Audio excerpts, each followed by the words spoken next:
यार सालुंखे, क्या कह रहा है तू? केक में जहर नहीं है? नहीं बॉस, केक में जरा भी जहर नहीं है।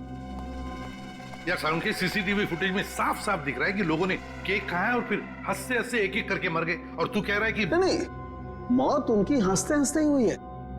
मैं बताता हूं। ये देखो बॉस, ये इंसान का दिमाग का वो हिस्सा जो हंसी उभारता है नीला पड़ गया है जहर की वजह से। और ये देखो, सांस लेने की नली ये भी नीली पड़ गई है जहर की वजह से। मतलब सर, सबकी मौत जहर सूंघने की वजह से हुई है? सिर्फ पियोन को छोड़कर। बॉस, पियोन की मौत दम घुटने की वजह से हुई है, और उसकी मौत इन लोगों की मौत से 3-4 घंटे पहले हो चुकी थी। और सर, उस प्यून के ऊपर जिस हथियार से वार किया गया था, वो हथियार आगे से चपटा और धार वाला और पीछे से गोलाकार था, जैसे कि कोई स्क्रू ड्राइवर। मतलब प्यून बेहोश हो गया स्क्रू ड्राइवर जैसे हथियार के घाव से। खूनी को लगा कि प्यून मर गया तो उसने उसे उठाया और फ्रिज के अंदर रख दिया। बेचारा प्यून हथियार के घाव से नहीं बल्कि मरा फ्रिज के अंदर दम घुटने से है। अब पता लगाना यह पड़ेगा कि क्या योगेश, वो कॉल सेंटर का मालिक, क्या उसकी किसी के साथ कोई दुश्मनी, कोई झगड़ा है क्या, कोई बिजनेस राइवलरी?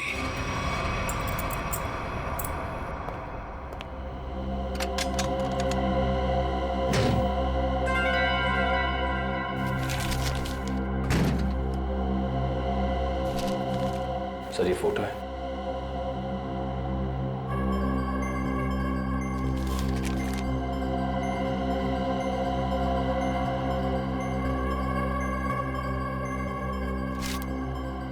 योगेश और रिया। सर ये फोटोज देखकर लगता है कि इनका रिश्ता बॉस और एम्प्लॉय से कुछ ज्यादा था। मगर सर ये फोटोज देव की लॉकर में कैसे? देव रिया का एक्स बॉयफ्रेंड था। जरूर कोई ना कोई मतलब होगा जिसकी वजह से उसने ये फोटोग्राफ्स इतने संभाल के रखे हैं। सर, मुझे इस कस्टमर देव के बारे में एक जरूरी बात बतानी है आपको। कैसी बात? सर, 2 दिन पहले इस देव ने अपने अकाउंट से 4 लाख रुपए निकाले थे। तो इसमें हैरानी की बात क्या है? सर, इसके पहले इसके अकाउंट में इतने पैसे कभी नहीं थे, और ये सारे पैसे कैश में डिपॉजिट हुए हैं। सर हो सकता है ये देव इन फोटोज के जरिए योगेश को ब्लैकमेल कर रहा हो। हाँ सर, शायद इसीलिए योगेश ने देव को इतने सारे पैसे दिए, उसका मुंह बंद करने के लिए। हो भी सकता है और नहीं भी हो सकता है। उस कॉल सेंटर के फुटेज में हमने देखा था ना कि योगेश के ऑफिस वर्कर्स ने देव को धक्के मार के वहां से निकाला था। अगर ये योगेश देव से डर रहा होता तो वो ऐसा नहीं करता। सर फिर देव के पास इतने सारे पैसे कैसे आ गए? योगेश और देव दोनों मर चुके हैं। अब जो भी पता चलेगा वो ये रिया ही बताएगी।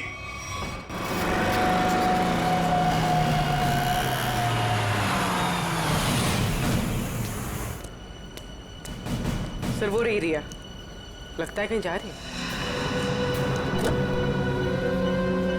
सर काफी जल्दी में रोक लें इसे। नहीं, पीछा करते हैं, देखते कहां जाती है।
ये बैग तो खाली है।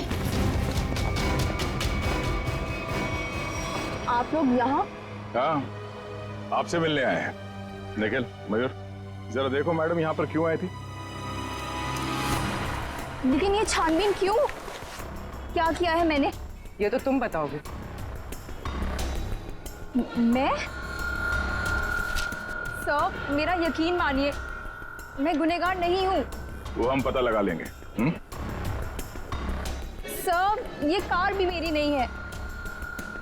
ये सच कह रही हैं, ये कार किसी योगेश के नाम पे है। योगेश? सर, ये फोन मिला।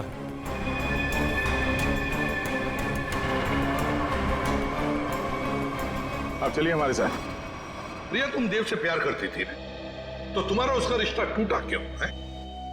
वो सब हाँ, योगेश की वजह से। योगेश की वजह से? कॉल सेंटर का मालिक योगेश, तुम्हारा बॉस, उसकी वजह से? जी, उन्होंने जब मुझे प्रपोज किया तो मैं उन्हें मना नहीं कर पाई।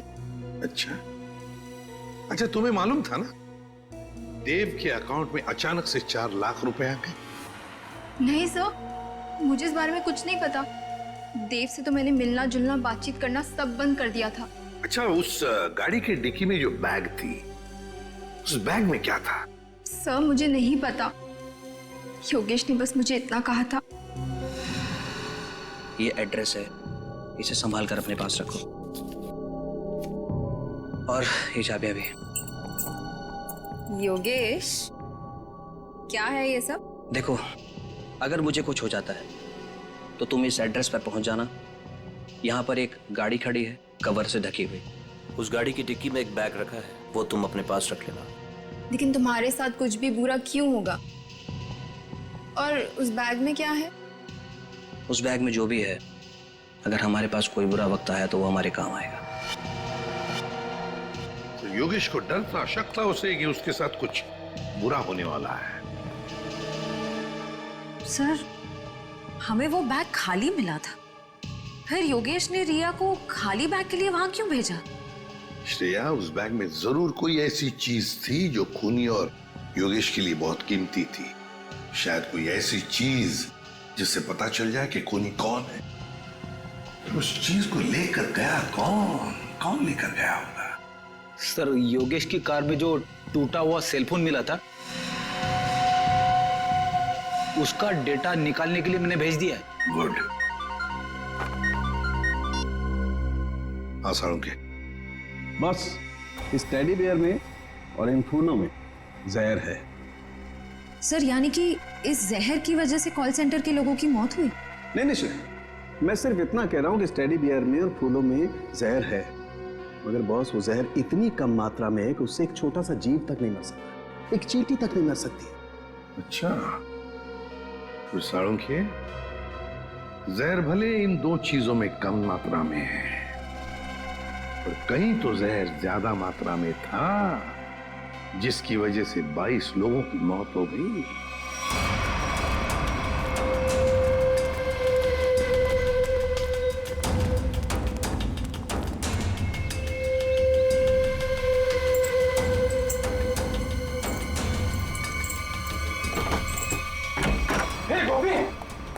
तेरे घर पे सीआईडी है? अरे बाप रे बाप। ये है तेरा रामपुरा। साहब, मैंने कुछ नहीं किया, मैं बेकसूर हूं साहब। मैंने कुछ नहीं किया तो अपना घर छोड़कर इस बिल में क्यों छुपा बैठा है? हा? मैं क्या बताऊं साहब, मतलब तो कुछ बोलना। साहब, हम बहुत डर गए थे साहब। जी साहब। चलो तुम्हारा डर दूर करते हैं, चल। चलो। सर, मैं प्यून रत्नेश को मारना नहीं चाहता था सर। वो तो मधु को बचाने के चक्कर में गलती से मेरे हाथों से उनकी जान निकल गई सर।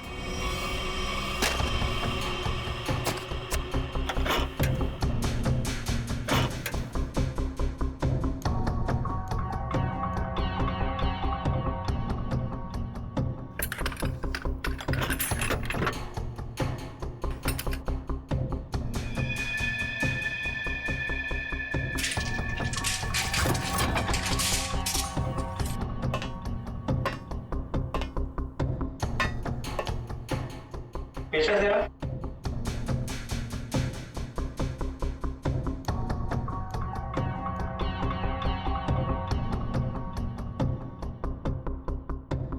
मैं जरा पानी पी कर आती हूँ गोभी। हाँ ठीक है, जल्दी आना।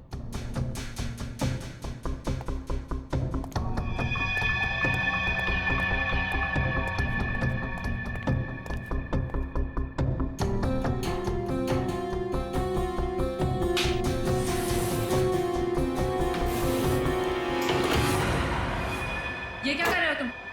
जाने दो मुझे यहाँ से। कैसे जाने दूं? शादी जो करनी है तुम्हारे साथ। बचाओ बचाओ गोपी बचाओ। कान खोलकर सुन लो मधु, शादी हमारी होगी तो तुम्हारे साथ, वरना किसी के साथ नहीं, समझी तुम? मुझे नहीं करनी शादी वादी। बचाओ बचाओ गोपी। आज या तो तू हाँ बोलेगी, नहीं तो तेरा काम तमाम कर दूंगा मैं।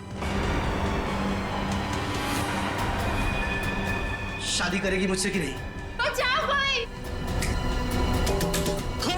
बोल शादी करेगी नहीं तू मुझसे? बोल शादी करेगी कि नहीं? बोल शादी करेगी नहीं मुझसे तू? बोल क्या शादी करेगी? ए, तू हमारे बीच में मत आ, दूरी नहीं तू हमसे। शादी से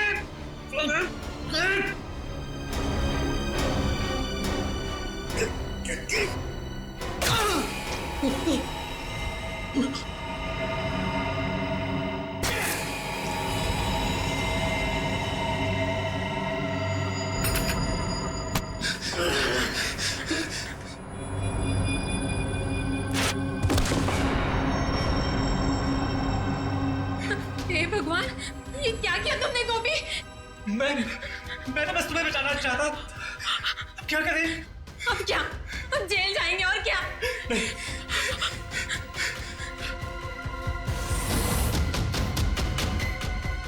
इसको इसमें छुपा के भाग सकते हैं। तुम्हें मालूम है, रत्नेश मरा नहीं था, बेहोश था जब तुम दोनों ने उसे फ्रिज के अंदर डाल दिया। वो तो फ्रिज के अंदर दम घुटने से मर गया, पता है? क्या? हाँ। और कॉल सेंटर के बाकी लोगों को क्यों मारा तुमने? बाकी लोग? नहीं सर, हमने और किसी को नहीं मारा। सर, हम तो वहां से सीधा भाग गए थे। झूठ झूठ बोल रहे हो तुम। सर, जब हम वहां से भागे तो ऑफिस में रत्नेश जी के अलावा और कोई नहीं था। हाँ सर, मैंने देखा था। एक औरत वो कॉरिडोर की तरफ जा रही थी। कौन थी वो औरत? मैं नहीं जानता सर, उसकी पीठ थी मेरी तरफ। औरत थी? ये औरत ही खूनी है। कॉल सेंटर में फिर से जाना पड़ेगा।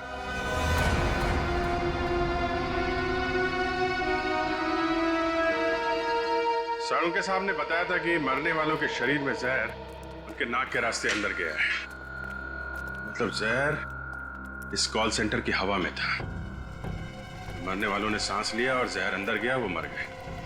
और सर, वो जहर कुछ ही देर तक हवा में था, क्योंकि थोड़ी देर बाद जब रिया वॉशरूम से बाहर आई, उस पर जहर का असर नहीं हुआ।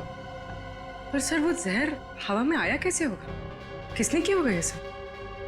साळुंके साहब ने यह भी बताया था ना कि वो फ्लावर और टेडी बेयर के ऊपर भी जहर के अंश मिले। फ्लावर और टेडी बेयर ठीक उसी जगह रखे थे जहां से एसी की हवा इस ऑफिस में आती है। यहां से जहर अंदर आया है।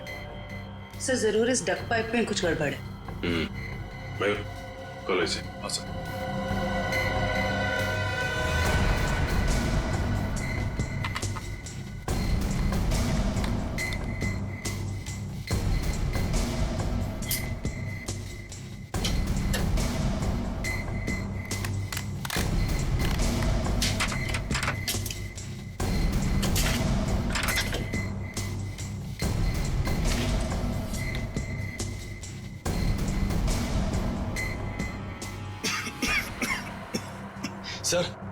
सर, यहाँ से किसी केमिकल की बहुत तेज बदबू आ रही है। मास्क पहन लो। मास्क देना।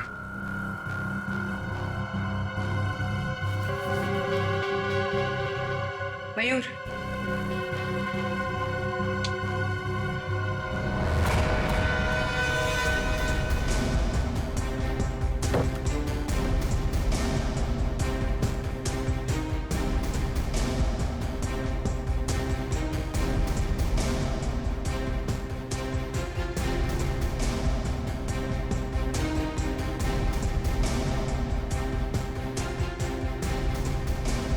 कुछ मिला?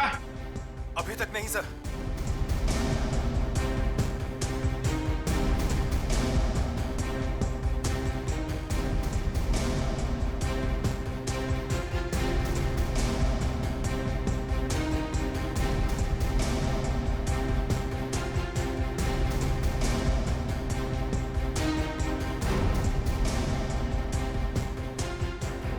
संभाल के, हाँ? ध्यान रखना। जी सर। सर, मिल गया सर। लेके आ जाओ इधर।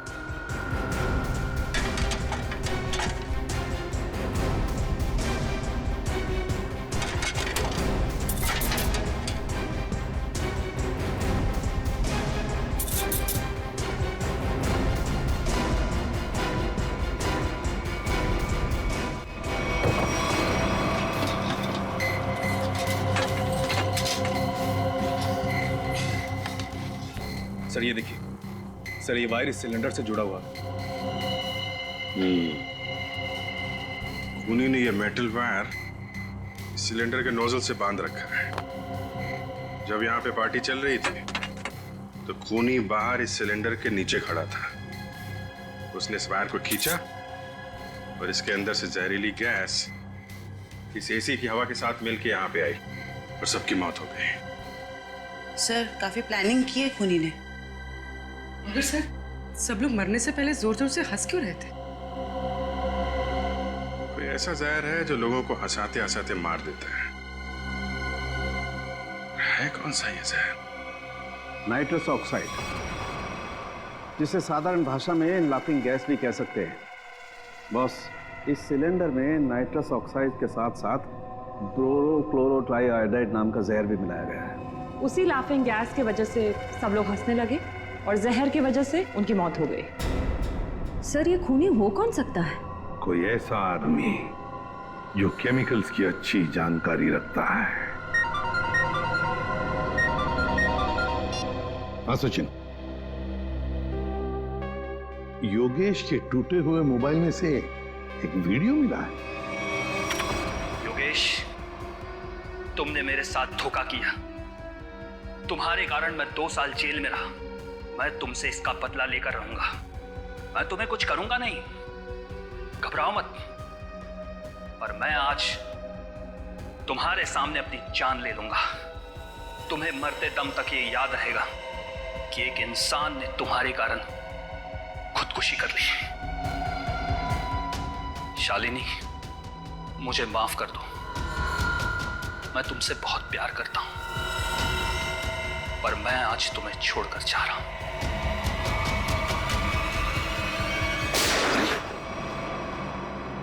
कौन है ये? और ये शालिनी कौन है?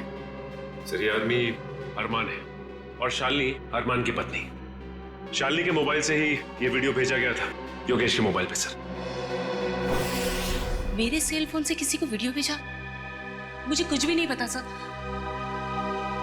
और जहां तक कि अरमान का सवाल है, वो मुझसे तलाक चाहता था और मैंने तलाक देने से मना कर दिया। उसके बाद ना ही मेरी उससे कोई बातचीत हुई और ना ही मुलाकात। अब वो जिंदा है या उसने खुदकुशी की, मुझे कुछ भी नहीं पता। तुम्ही ने योगेश के कॉल सेंटर के एसी डक्ट में वो जहरीला सिलेंडर रखा था ना? सर, मैं किसी योगेश को नहीं जानती और ना ही किसी कॉल सेंटर से मेरे कोई ताल्लुकात है। झूठ बोल रही हो तुम।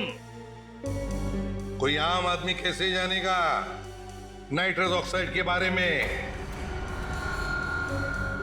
शालिनी, तुम एक लैब असिस्टेंट हो। ऐसे लैब में काम करते हो जहां पर नाइट्रस ऑक्साइड गैस बनता है, लाफिंग गैस, है ना? सर, याद आया, 1 हफ्ते पहले हमारे लेबोरेटरी से नाइट्रस ऑक्साइड के 2 सिलेंडर चोरी हुए थे। 2 सिलेंडर्स चोरी हो गए? हाँ सर। तुम्हारे स्टाफ में कितने लोग हैं? सर, हम लोग प्रोजेक्ट वाइज काम करते हैं और इन दिनों जिस प्रोजेक्ट पर रिसर्च चल रहा है उसमें मेरे साथ में 2 लड़कियां और भी है। गोपी बता रहा था कि उसने कॉल सेंटर के कॉरिडोर में एक लड़की को देखा था। एक औरत वो कॉरिडोर की तरफ जा रही थी। शालिनी, तुम्हारे साथ 2 लड़कियां काम करती है ना उस प्रोजेक्ट पर? कहां रहती है वो? सर, वो लोग मेरे साथ ही रहते हैं। सर, शालिनी का घर यही है।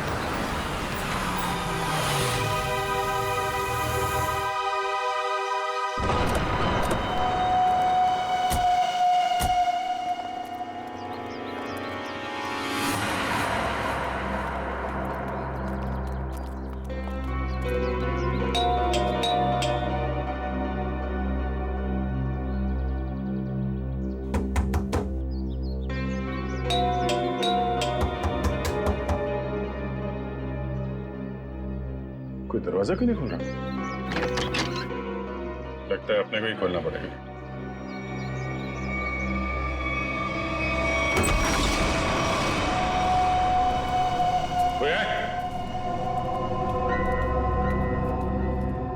ये दरवाजा अंदर से बंद था।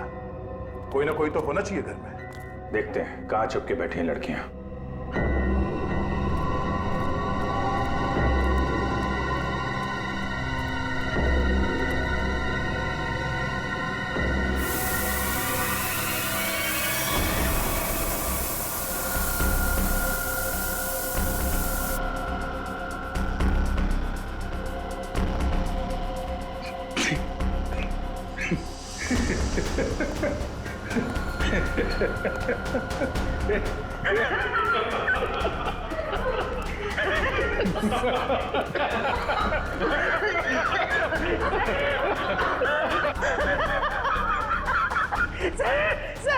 सर हम सब हंस क्यों रहे हैं सर कहीं नाइट्रस ऑक्साइड तो नहीं? ये वही है। इससे तो हमें मारने की पूरी प्लानिंग कर रखी है।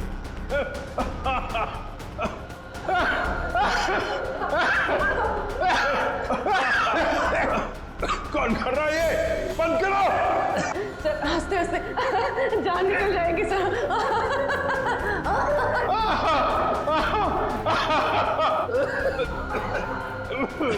सर मुझे कुछ दिखाई ऐसे तो हमारी जान गई है।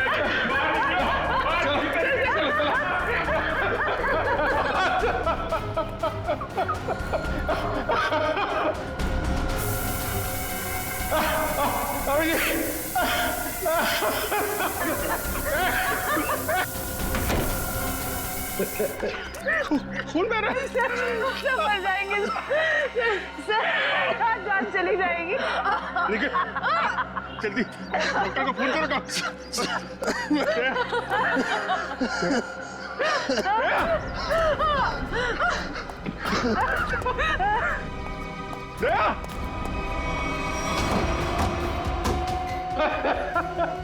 कौन हो तुम?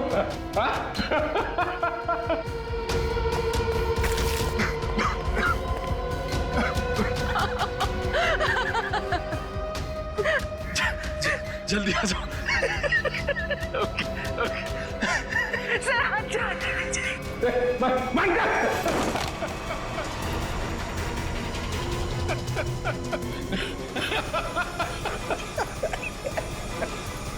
तुम लड़की हो।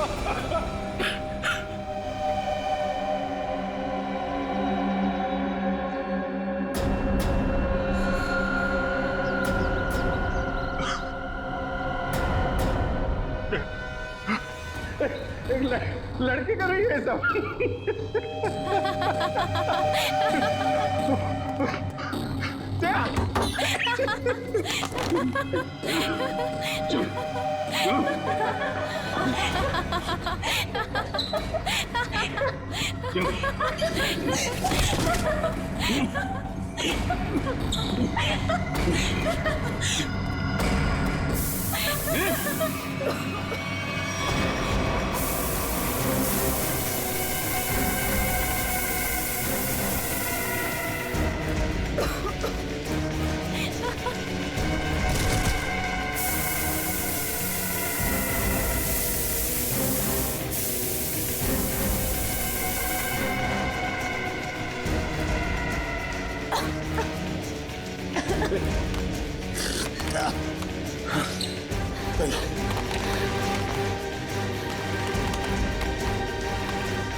क्या बाहर निकलो, बाहर निकलो।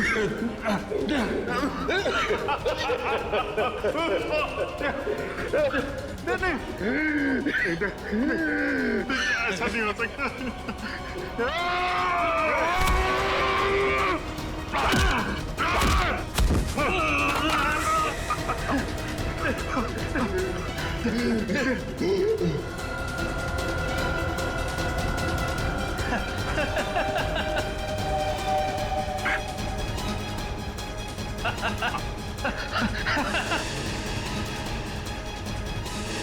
अरमान, तुम 2 साल पहले मैंने और योगेश ने एक बैंक को धोखाधड़ी करके अच्छा पैसा बनाया। मैं पकड़ा गया, पर मैंने पुलिस को योगेश का नाम नहीं बताया। सबूतों के अभाव में मैं छूट गया। पर जब मैं अपना शहर लेने योगेश के पास गया तो उसने मुझे पहचानने से ही इनकार कर दिया। फिर तुमने अपनी खुदकुशी का झूठा वीडियो बनाया जिससे किसी को तुम पे शक न हो, और योगेश और उसके पूरे स्टाफ को मार डाला तुमने। और इतना ही नहीं, तुमने अपनी पत्नी शालिनी को फंसाने की कोशिश की, उसके मोबाइल फोन से योगेश को वो वीडियो भेजकर। हाँ, मैं और कल्पना एक दूसरे से प्यार करते थे। मैं शालिनी को डिवोर्स देना चाहता था, पर उसने मुझे डिवोर्स देने से सीधा मना कर दिया। तब मैंने एक प्लान बनाया, क्यों ना योगेश को ऐसे मारूं कि शालिनी कातिल साबित हो जाए और मुझे उससे हमेशा के लिए छुटकारा मिल सके। सर, मैं और शालिनी एक ही लैब में काम करते हैं और एक ही साथ रहते हैं। सर, मैंने ही चुपके से अरमान की खुदकुशी का वीडियो शालिनी के मोबाइल से भेजा था। शालिनी को पता था तुम दोनों के इस रिश्ते के बारे में? नहीं मैम, उसे तो ये लगता है कि अरमान मर चुका है। और फिर तुमने योगेश को खत्म करके लूट का पैसा भी गाड़ी से चुरा लिया, है ना? हाँ, उसका पीछा करने के दौरान मुझे पता चला कि योगेश ने एक बंद गाड़ी के डिक्की में सारा पैसा रखा है। तुम्हारे इस बदले की वजह से योगेश के साथ कितने मासूम लोगों की जानें गईं? उनकी जिंदगी का क्या? मेरे पास कोई रास्ता भी नहीं था क्योंकि योगेश बहुत शातिर था। फिर कल्पना ने मेरी मदद की। इसने लैब से नाइट्रोस ऑक्साइड चुरा ली। सर, हमने सोचा कि इस चोरी का इल्जाम भी शालिनी पर आ जाएगा और फिर हमें नाइट्रोस ऑक्साइड के सिलेंडर में जहर मिला के एसी के डक्ट पाइप में रख दिया। मैंने देव के जरिए कॉल सेंटर के सारे सीसीटीवी कैमरेस खराब करवा दिए ताकि हम जहर वाला सिलेंडर डक्ट पाइप में रखें तो उसे कोई भी सीसीटीवी कैमरा कैच ना कर सके। ओह, तो इसीलिए तुमने देव के बैंक अकाउंट में वो 4 लाख रुपए जमा करवा दिए हैं? जी। अब जेल की काल कोठरी में बैठ के सोचना कि इतना सब कुछ किया पर मिला क्या? फांसी का फंदा।